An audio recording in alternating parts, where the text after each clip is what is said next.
Quao fatatrareo moa ba Jacob amin'ny teny misy marary feo aminareo kampiantsony loholona fiangonana izy ireo anositra diloilo azo ny anaran'ny tompo sy vavaka eo le fanosorana diloilo dia tandindo ny fanamasina.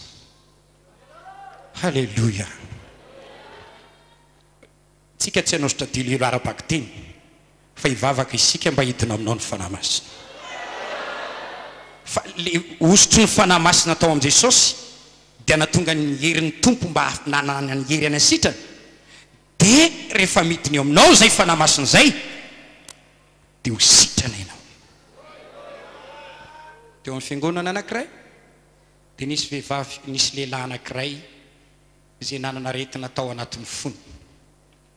Izy io dia tsy pino mihitsy ary indray andro rehefa nisy fitoriteny dia napahirezina izy. Dia nentoteny izy, izako hoe izako hoe tsisy zany tsisy zany, mangina ianao izy ny vadiny eto, inona ary tetonao afa baraka eto mariny ty lehilahy te tabataba be ty, zay teneny le mpitoteny dia toeriny lehibe moa ny famindrapon'Andriamanitra.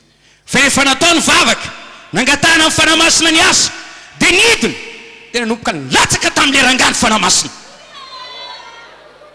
dia nanomboka niteny tamin'ny teny tsy fantatra izy.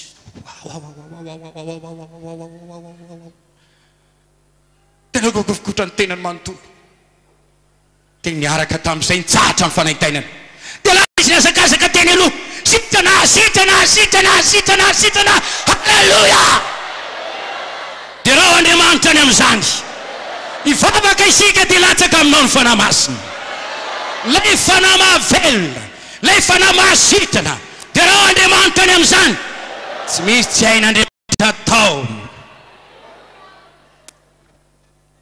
Angamba mety isy fahagagana io seo amin'ny fiainanao, fa ina moa no nataon'Andriamanitra raha ohatra ka nala ny taolatehizan'ny Adama, nataony sondretory.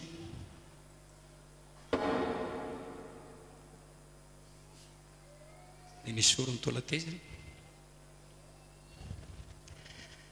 Tsy fantatro ny fanan'Andriamanitra mangy anao amin'ny fomba mahagaga dia tsy raitsaika zany asan'ny fanamasina ianao sitrana anao amin'izao. Voninahitra Andriamanitra ny amin'izany rehetrarehetra zany.